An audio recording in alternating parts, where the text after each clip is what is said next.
경제브리핑 불편한 진실이 여러분의 확실한 두통 치료제가 되어드리겠습니다. 경제 뉴스가 연예 뉴스처럼 쉽게 들리는 그날까지 경제브리핑 불편한 진실.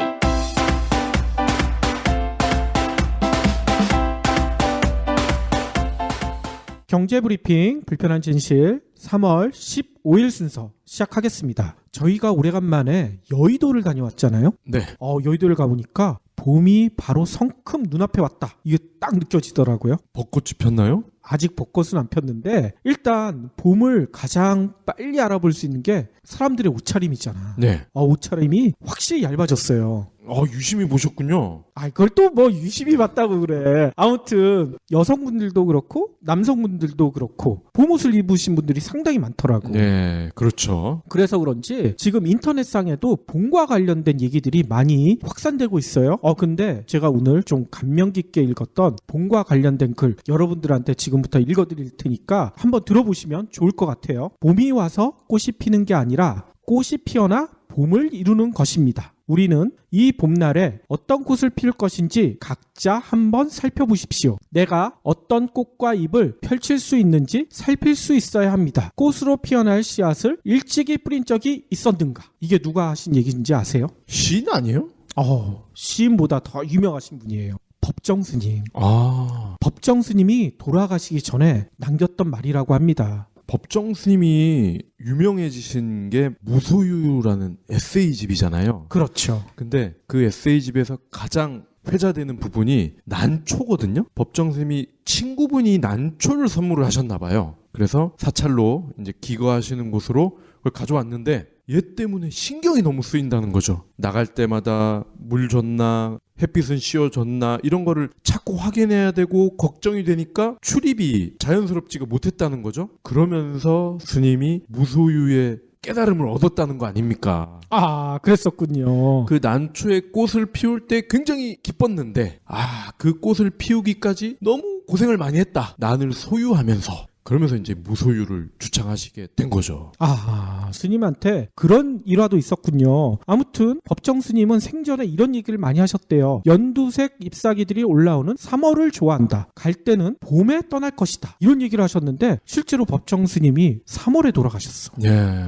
그래서 더 사람들한테 법정 스님이 남긴 말이 더 가슴 깊게 다가오는 것 같아요. 법정 스님은 이런 얘기도 했다고 그럽니다. 눈부신 봄날 새로 피어난 꽃과 잎을 보면서 무슨 생각들 하십니까? 각자 이 험난한 생을 살아오면서 갖고 온 씨앗을 이 봄날에 활짝 펼쳐보길 바랍니다. 이런 당부를 하셨대. 여러분들도 봄을 맞이해서 어떤 씨앗을 피우실지 한번 생각해 보시면 좋을 것 같다는 생각이 듭니다. 뭐라고 또 하고 싶어서 그렇지. 또 이 시점에서 어르신들이 하는 얘기가 생각이 나네요. 남자가 꽃 좋아하면 다 댕겨. 다 댕겨가 도대체 뭔 말이에요? 청춘은 끝났다 이거죠. 그러니까 남자가 꽃을 좋아하기 시작하면 나이가 들었구나. 이렇게 생각해야 된다는 얘기인 거예요? 그런 것 같아요. 그래도 젊은 사람들 중에 꽃 좋아하는 사람들 많죠. 그렇게 얘기하시면 안 되지. 근데 어른들은 젊은 남자, 청춘, 재물이나 이성이나 이런 게 먼저 눈에 들어와야 다 정상이다. 이런 말씀인 것 같아요. 박 PD 얘기처럼 저는 다 된가 봐요. 꽃이 왜요? 자꾸 눈이 들어와. 왜요? 50도 안 되셨는데. 혹시 기부해보신 적 있나요? 이런 질문을 하면 나 먹고 살 것도 없는데 기부는 무슨? 기부는 션, 정혜영, 김장훈이나 하는 거 아니야? 라고 하시는 분들이 많습니다.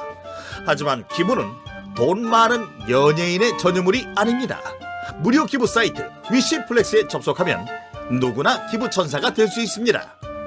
어떻게 가능하냐고요? 위시플렉스의 나만의 위시에서 매주 마음에 드는 신상 10개만 고르면 됩니다. 물론 사는 것이 아니라 찜만 하는 겁니다. 그러면 기부머니 500원이 매주 생기죠. 이 기부머니를 경제브리핑, 불편한 진실 같은 프로젝트에 후원할 수 있습니다. 참 쉽죠? 보너스도 있습니다. 매주 추첨을 통해 골라놓은 신상을 최대 90% 할인된 가격으로 살 수 있는 기회도 제공합니다. 기부도 하고 신상도 챙기고 그야말로 꽉 먹고 알 먹고입니다. 이래도 기부는 나와 상관없는 딴 나라 이야기라고 하실 건가요? 당장 위시플렉스에 접속해 자랑스러운 기부천사의 이름을 올리세요. 오늘 꼭 챙겨야 할 경제 브리핑. 알파고 쇼크 때문에 AI 인공지능에 대한 관심이 상당히 높잖아요. 저희가 방송을 통해서도 여러 번 말씀을 드렸었죠. 특집까지 하고. 그런데 우리나라가 인공지능이 상당히 발달해 있을 것이다. 이렇게 얘기하시는 분들이 많은데 실상을 따져봤더니만 그 기대를 무참히 깨버리더라고요. 뭔 얘기냐면 현대경제연구원이 오늘 자료를 하나 발표했어요. AI 시대 한국의 현 주소는, 현 주소를 따져봤더니만 기대를 훨씬 못 미친다는 얘기인 거죠. 우리나라 인공지능 관련 기술이요, 특허 수가 306건 이것밖에 안 된대. 이거는 전 세계의 3%. 특히나 미국에 비해서는 20분의 1, 일본에 비해서도 10분의 1 수준밖에 안 된다는 거예요. 인공지능 해서 구글도 한국에서 마침 이세돌과 대국을 하고 저는 잘 나가는 줄 알았어요. 그러니까요. 이 보고서는 또 이렇게 지적을 합니다. 국내 AI 산업은 아직 인터넷과 게임 이런 특정 산업에 한정돼 있다. 게다가 정부의 투자 규모도 선진국과 비교하면 너무나 미흡한 수준이다. 이렇게 지적을 하고 있어요. 최근에 한국 정부가 AI 산업을 육성하겠다 이런 정책을 수립한 다음에 매년 380억 원을 투자하기로 했다 이렇게 발표를 했거든요. 그런데 이 380억도 적다는 얘기인 거야.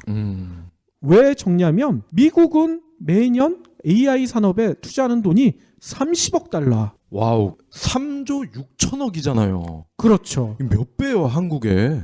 게다가 일본도 올해부터 매년 1000억 엔 이거를 투자한다고 해요. 1000억 엔이면 1조네. 그러니까 우리보다 훨씬 더 많은 거지. 이런데 우리가 과연 AI 산업을 육성한다 이렇게 얘기할 수가 있느냐. 현대경제연구원에서는 그렇게 지적을 한 거예요. 어제도 AI가 4차 산업혁명이다 이런 얘기를 저희가 드렸는데 4차 산업혁명에 300억을 쓰는 대한민국 정부. 참 스케일이 크죠? 예, 정말 크네요. 거기다가 제가 또 지적하고 싶은 거는 현대경제연구원에서도 이 얘기를 했잖아요. AI 산업이 인터넷과 게임 이런 특정 산업에 한정돼 있다. 근데 정부는 게임을 중독 유발 물질로 규정하고 있어요. 이를 국가에서 통제해야 한다. 이런 얘기도 나오고 있고, 그러면 국내 AI 산업은 인터넷이나 게임 어차피 한 카테고리에 엮이잖아요. 여기서밖에 개발을 안 하고 있는데 이거는 마약 산업이다 이렇게 하면 개발하겠다는 거야, 말겠다는 거야? 하는 둥 마는 둥. 인터넷 강의 들어는 보셨잖아요. 저는 자주 듣죠. 사실 저만 해도 이 인터넷 강의 세대가 아니어서 잘 몰랐는데 이거를 방문 판매를 한다고 그러네요. 인터넷 강의를 방문 판매를 해요? 네. 이건 저도 처음 듣는데? 저는 예전에 태평양 화장품 아줌마 이후로 처음 보는 것 같아요. 태평양 아줌마. 예. 그런데 이 방문 판매가 문제가 아니라 인터넷 강의를 돈을 내고 결제를 했는데 피해를 본 사람이 그렇게 많다고 합니다. 인터넷 강의가 안 나와서요? 그건 아니고요. 예를 들면은 인터넷 강의가 6개월짜리라 이거죠. 그런데 한 2주 봤더니 너무 퀄리티가 떨어져. 그러면 소비자 입장에서는 계약을 해지하고 싶잖아요. 당연하죠. 그래서 따졌더니 해지는 좋다. 그러면은 그동안 봤던 거에 곱하기 몇 배를 해서 토해내라. 뭐 이런 식으로 얘기를 한다는 거죠. 이 통사들이 위약금 불라 이런 거랑 똑같은 거네. 그렇습니다. 인강을 계약을 체결을 하면 의무 이용 기간을 명시를 한다고 하네요. 그런데 이 기간 전에 계약 해지를 요청을 하면은 덤터기를 씌운다는 거예요. 이야, 너무 치사하군요. 예, 이러한 내용을 한국소비자원이 오늘 밝혔는데요. 인강 피해구제 신청건이 2013년 475건, 2014년 463건, 그런데 작년에는 497건으로 증가했어요. 오호. 그런데 이 신청 사례 중에 82%가 계약 해지를 거절, 위약금 과다 청구 이런 거라는 거죠. 아무튼 인터넷 강의도 함부로 가입했다가는 진짜 큰일 나겠네요. 그리고 재밌는 게 방금 말씀드린 방문 판매예요. 계약 유형을 봤더니 대학교나 집을 방문한 영업사원과 계약을 하는 경우가 52.5%. 생각보다 높아요. 그러니까 인터넷 강의인데 인터넷으로 계약을 안 하고 방문 판매 영업사원이랑 계약을 한대요. 진짜 이건 전혀 처음 듣는 소식이네. 네. 그러니까 세상이 발전을 할수록 오히려 옛날 방식이 먹히는 경우도 있구나. 다시 한번 느끼네요. 그런데 저 같은 경우에는 방문 판매 사원이 띵동띵동 이렇게 누르잖아요. 네. 문을 안 열어주는데 이 사람들은 무슨 비법으로 그 집에 들어가서 계약까지 따냈을까? 그것도 꼼수가 있다고 합니다. 무슨 꼼수가 있어요? 저희 저희가 얘기하는 불편한 진실인데요. 장학 지원. 아, 인터넷 강의를 들으면 장학금 주겠다. 그렇죠. 그리고 공짜다. 아, 또 이거에 혹해가는 사람들이 있겠네요. 그리고 성적 올라가는 거를 개런티한다. 이런 얘기를 들으면 아니 학부모나 학생 입장에서는 혹할 거 아닙니까? 그렇군요. 이런 꼼수 때문에 이렇게 방문 판매 인터넷 강의가 성행하고 있군요. 이제는 도를 믿으세요 이런 분들도 도를 트이게 해드립니다. 이런 식으로 영업을 해야 될 것 같아. 돈을 튀게 해드린다. 도가 튀었어 뭐 이러잖아요.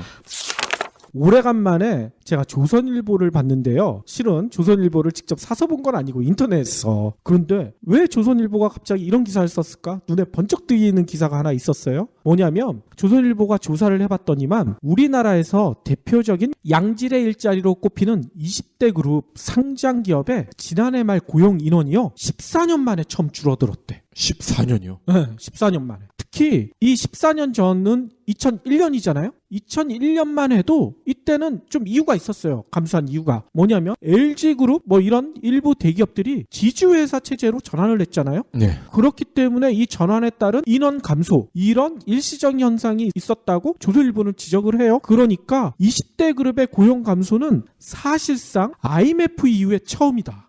이렇게 얘기를 하는 거야. 정말 오랜만이군요. 그렇죠. 조선일보가 어떻게 조사했는지 살펴보니까요. 삼성, 현대차, SK, LG, 롯데 이런 20대 그룹 147개 상장사를 전수 조사를 했대. 이 전수란 말이 참 마음에 들어요. 통계 오류를 안 하겠다는 거지. 전수 조사를 했더니 2000년부터 고용 인원을 쭉 따져봤더니만 지난해 3분기 기준 20대 그룹의 상장사의 국내 고용 인원은요.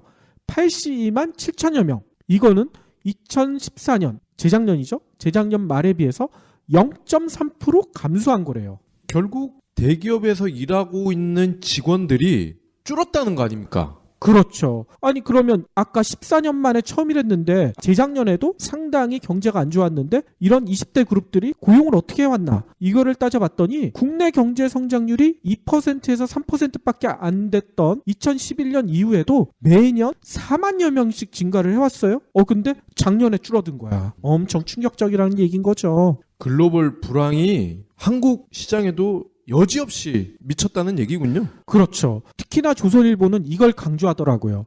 20대 그룹 중에 밑에 있는 하위 그룹 이런 데에서만 줄어들면 충격이 좀 덜했을 텐데 그게 아니라는 거예요. 조사를 해봤더니만 삼성전자, 기아차, SK, 포스코, 현대중공업 다 우리나라를 대표하는 그룹이잖아. 네. 여기서도 인원을 줄였다는 거야. 그러면 2015년 올해 고용 추이도 관심을 끌겠는데요. 그러니까요. 그런데 저는 여기서 또 한 가지 생각나는 게 있어요. 이런 20대 그룹들이 고용은 이렇게 줄였잖아요. 사내 유보금은 더 늘어났다 하더라고요. 그렇죠. 사내 유보금 도대체 뭐 하려고 쌓아놓고 있을까? 다음 소식입니다. 카톡으로 연간 2만 달러, 우리 돈으로 2,300만 원 정도를 해외로도 송금을 할 수 있게 법이 바뀐다고 합니다. 아니 카톡으로 해외로 돈을 보낸다고요? 기획재정부가요 오늘 외국환 거래법 시행령 그리고 외국환 거래 규정 개정안 이거를 각각 국무회의에서 통과했다 이렇게 밝혔어요. 핵심은 소액 외화 이체인데요. 카카오 같은 모바일 앱에서 1인당 건별 350만 원, 연간 2,300만 원 송금을 할 수 있게 된 거예요. 송금 규모가 너무 커지면은 환치기, 자금 세탁, 불법 거래를 할 수 있기 때문에 연간 2만 달러로 제한을 했다. 중요한 거는 카카오톡으로 이렇게 송금을 하게 되면은 기존에 외환은행에서 이런 일 많이 했었잖아요. 그랬었죠. 외환은행, 시중은행 수수료가 떨어지지 않겠어요? 그렇긴 한데 저는 한 가지 우려가 있네요. 최근에도 중국에서 이상한 전화 많이 오잖아. 네. 대검찰청입니다 하고 이게 다 보이스피싱인데 카톡으로 해외 송금이 가능해지면 보이스피싱 조직이 훨씬 더 돈 빼나가는 게 쉬워지지 않을까? 우리가 달릴 때 그들은 날아다니니까 충분히 그럴 수 있죠. 박 PD는 우리나라의 기업 문화 도대체 어떨까 한번 생각해 보신 적 있으세요? 대체적으로 지랄 같지 않나요?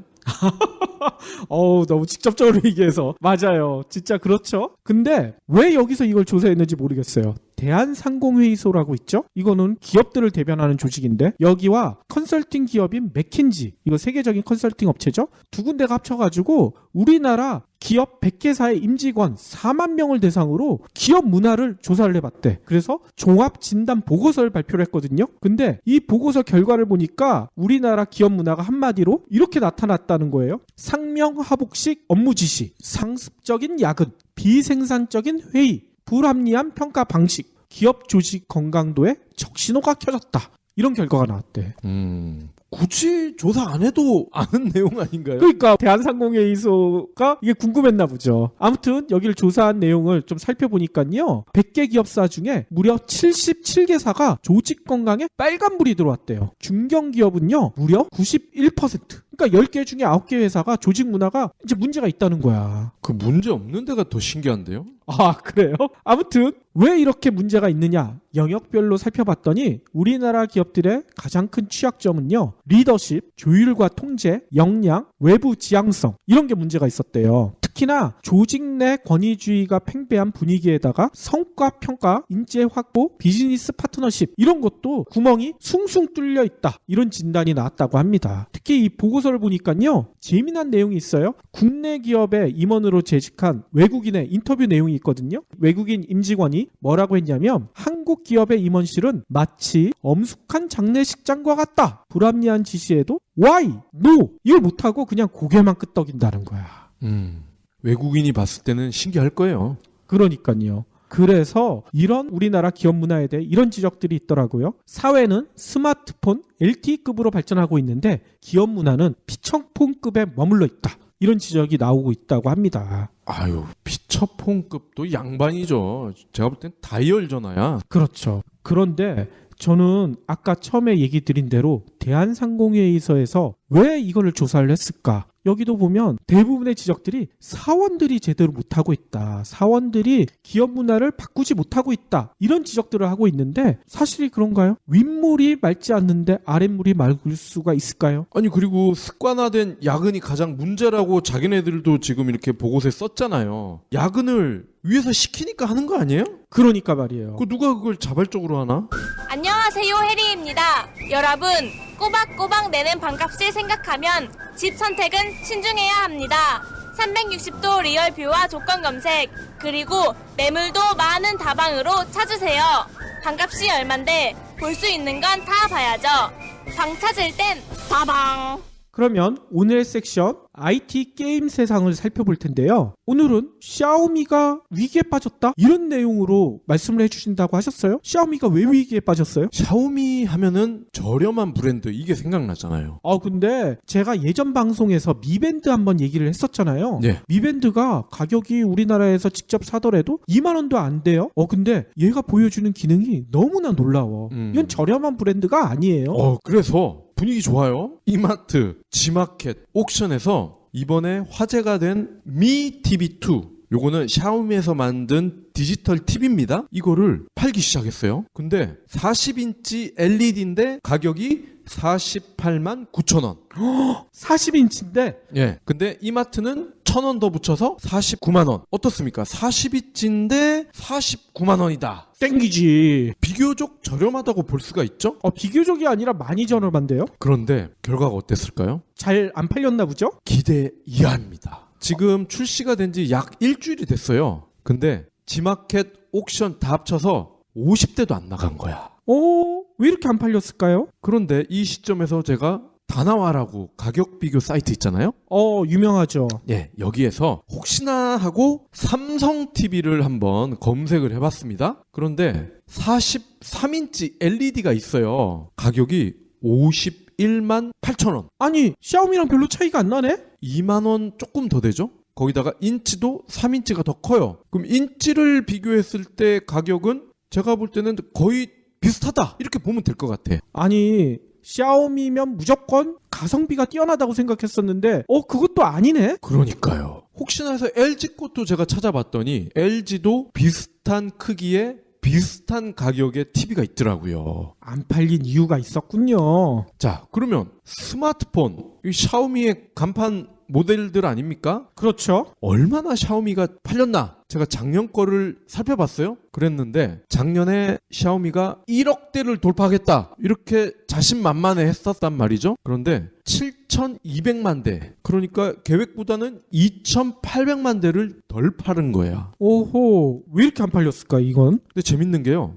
2013년에는 1,800만 대를 팔았고 2014년에는 6,100만 대를 팔았어요. 쫙쫙 올라가죠. 그러네요. 그런데 작년에는 고작 1,000만 대가 증가하는데 그쳤단 말이죠. 아이고. 그러니까 성장세가 이제는 올해를 기점으로 꺾인다는 얘기죠. 그래서 제가 글로벌 시장 데이터를 또 봤습니다. 전체 스마트폰 매출 비중이 샤오미가 2.9%예요. 물론 삼성, 애플이 1, 2위죠. 근데 샤오미는 약 3%를 먹었다는 얘기예요. 그런데 영업이익은 0.6%예요. 영업이익이 0.6%면 이게 장사가 되나? 거의 손에 안 본 수준이라고 볼 수가 있는 거죠. 매출에 비해서는 굉장히 떨어지죠? 그러니까요. 네. 그런데 아니 왜 이렇게 샤오미가 갑자기 성장세가 꺾였을까 하고 중국 현지에 제가 보도를 살펴봤더니 아주 충격적인 게 있어요. 한 소비자가 샤오미의 홍미노트2, 저도 이거 쓰잖아. 박 PD가 쓰는 거네. 이거의 불편한 진실을 제보를 했는데 그 중국의 유력 언론에서 이걸 받아서 썼습니다.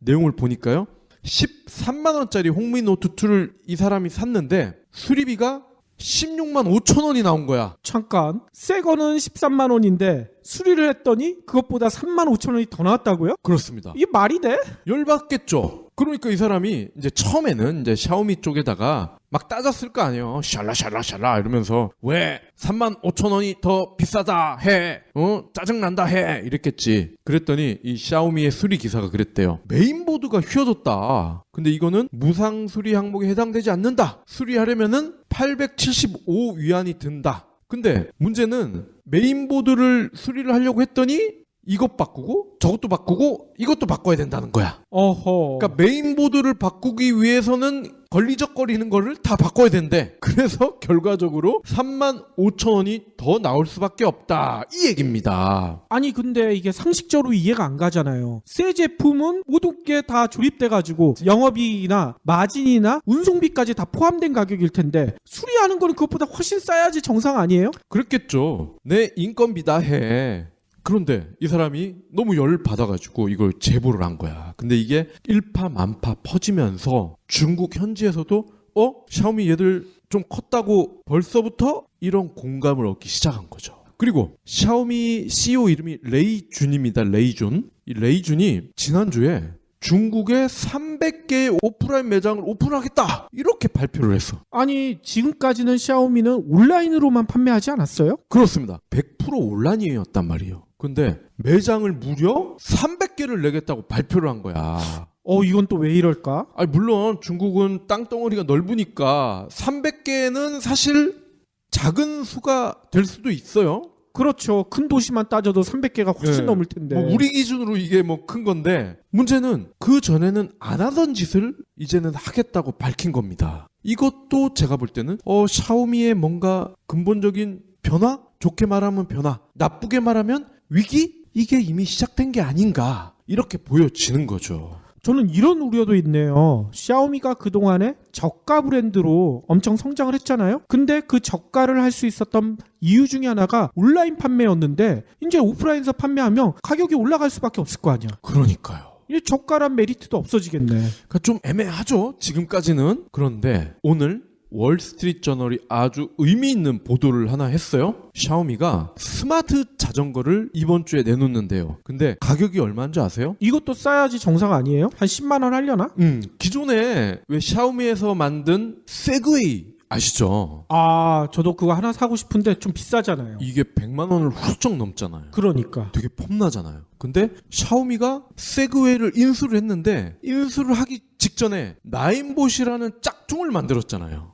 그 외신에서 네. 상당히 화제가 됐었죠. 근데 얘가 30만 원대였단 말이죠. 그러니까 저는 주변에서 공원이나 이런데 그거 타는 사람들이 있더라고. 그럼요. 100만 원이 넘는 거를 30만 원대 내놓으니까 당연히 소비자 입장에서는 기분이 좋잖아요. 그게 샤오미의 정체성이고. 근데 오늘 발표한 이 스마트 자전거의 가격은 350만 원대예요. 자전거 맞아요? 스마트 자동차 얘기하는 거 아니에요? 저도 처음엔 무슨 로봇인 줄 알았어. 근데 자전거가 맞다고 합니다. 아니, 샤오미는 저가로 큰 회사인데 너무 비싸잖아. 예, 그래서 대충 살펴봤더니 일단 재질부터 달라. 탄소 섬유야. 우주선이나 고가 수입차에 들어가는 탄소 섬유.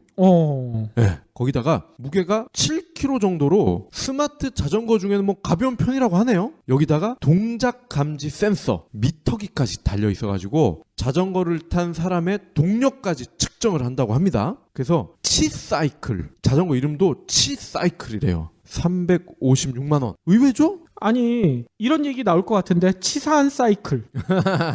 너무 비싸. 그죠? 그리고 샤오미가 다음 달에 노트북도 내놓습니다. 요것도 저희가 예전에 한번 방송을 한 기억이 나는데요. 짝퉁 맥북이 될 것이다. 이렇게 전문가들은 보고 있어요. 그런데 스펙을 보면요. 엔비디아의 GTX 760M 그래픽 칩, 인텔의 하스웰 i7 프로세서, 그리고 램도 8기가라고 합니다. 어우, 스펙이 진짜 빵빵한데요? 이 정도면 현존 최고 수준이다. 이렇게 볼 수가 있어요. 근데 가격이 공개되지 않았어요. 아직까지. 아니, 근데 처음에 발표가 됐었을 때는 중저가 노트북이다 이렇게 얘기를 했잖아요. 예. 그런데 스펙을 보시면은 중저가로 이걸 만약에 이대로 낸다. 그럼 샤오미는 적자를 볼 수밖에 없거든요. 그래서 일각에서는 오늘 이 스마트 자전거 가격이 공개가 됐잖아요. 이 짝퉁 맥북도 혹시 진짜 맥북 수준에 근접하는 거 아니야? 가격이? 이러한 전망이 나오고 있다는 거예요. 아니, 그러면 누가 샤오미를 사? 맥북을 사지. 그러면은 샤오미가 TV를 내놨는데 말아먹었단 말이에요. 한국에서. 그리고 매장도 300개를 곧 오픈을 합니다. 스마트 자전거는 300만 원대 내놓고 곧 짝퉁 맥북이 출시가 돼요. 이러한 일련의 스텝을 보면 이제는 샤오미가 싸구려를 벗어 던지고 고가 전략으로 선회하는 게 아닌가, 이런 생각이 드는 거죠. 충분히 그런 생각이 들만할 것 같아요. 그런데 문제는 과연 소비자들이 샤오미의 고가 제품을 마주했을 때 좋은 반응을 나타낼까?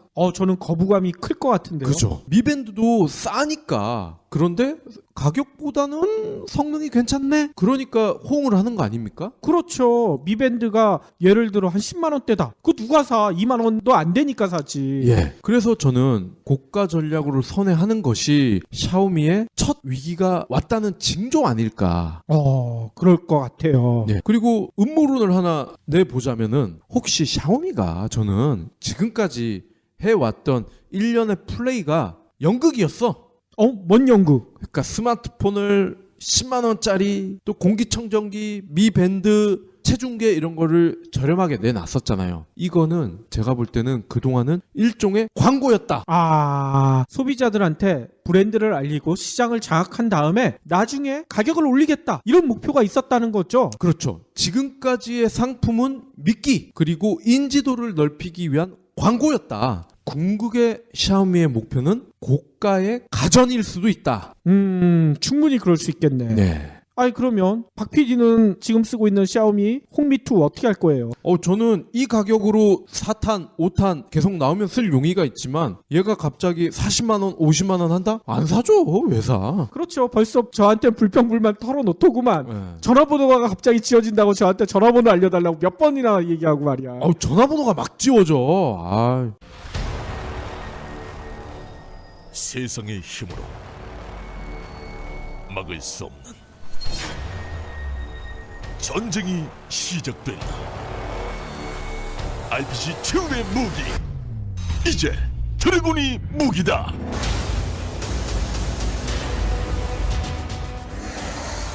세상에 없던 전쟁, 크레이지 드래곤. 제가 오늘도 페이스북에서 진짜 눈에 띄는 컨텐츠 하나를 발견을 했어요. 뭐냐면 망하는 회사 판별법, 이런 것도 있어. 판별법이요. 이거를 보면 자신이 다니는 회사가 잘 나갈 것인지 아니면 곧 망할 것인지 어느 정도 판별이 가능하다고 해요.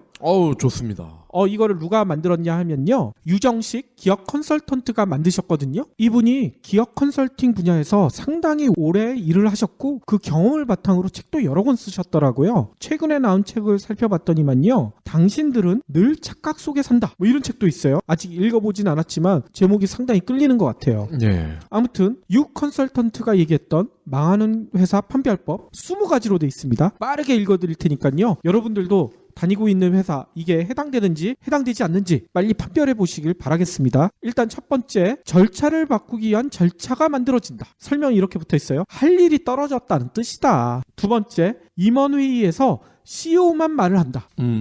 말 꺼내기 무섭게 쫑크를 주니까 부하 직원들이 함부로 어떻게 말을 하겠어요. 세 번째, 신사업을 고민하는 사람이 거의 없다. 팔등에 떨어진 불부터 꺼야 되니까 신사업 언제 생각하냐 얘기인 거죠. 그렇죠. 네 번째, 신사업을 시도하지만 매번 흐지부지 된다. 신사업 하겠다고 해놓고선 CEO나 임원진들이 전혀 신경을 안 써주니까 그 사업이 제대로 진행되겠느냐 이 얘기인 거예요. 다섯 번째, 최근 2년 안에 시장 2위에서 3위 이하로 떨어졌다. 스타 사업이 나타나지 않아서 매우 위급한 상황이다. 이걸 보여준다는 얘기인 거예요. 여섯 번째, 경쟁사와의 경쟁보다 내부 경쟁이 더 치열하다. 이거는 좀 이해가 가시죠? 회사 발전보다 내가 더 중요하니까 타이틀이나 확보하자. 이렇게 생각하는 사람들이 훨씬 많다는 거죠. 일곱 번째는 전략이 실패했을 때 내부에서 희생양 찾기에 몰두한다. 이런 회사가 잘 나가기가 진짜 힘들 것 같아요. 여덟 번째는 화장실이 매우 지저분하다.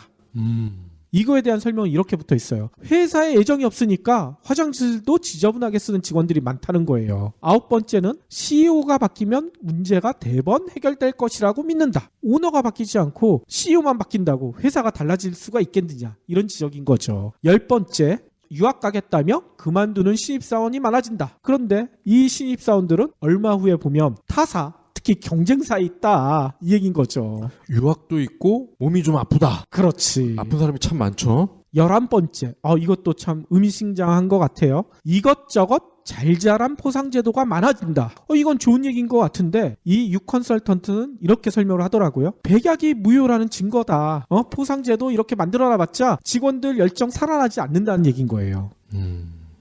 12번째, 하루 스케줄 반 이상이 회의다. 회의를 해서라도 일거리를 만들어야 하니까 이런 설명이 붙어 있고요. 13번째는 교육이 없다는 불평이 는다. 뭔 얘기냐면 직원들이 이렇게 생각한다는 거예요. 교육받고 딴 회사로 옮기겠다.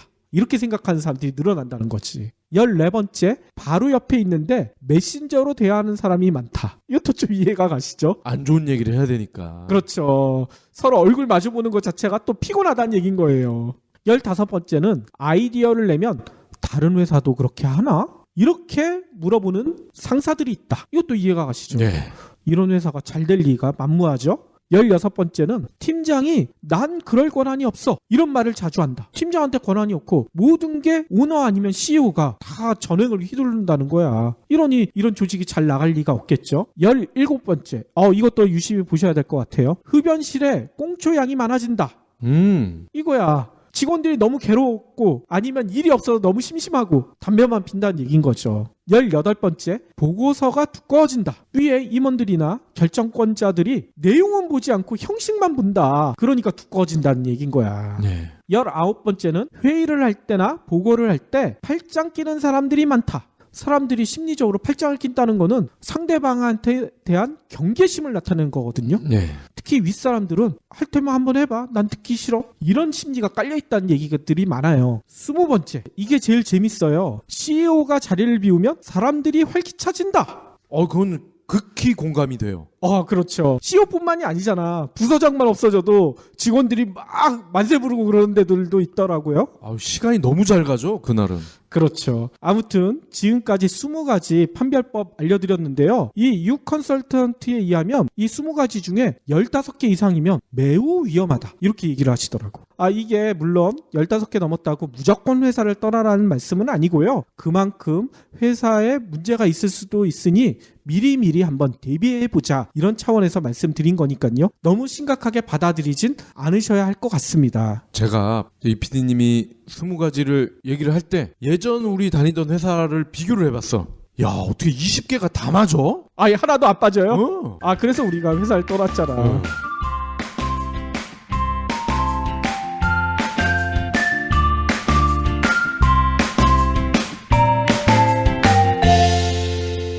본 팟캐스트의 저작권은 뉴스백에 있습니다. 국내 최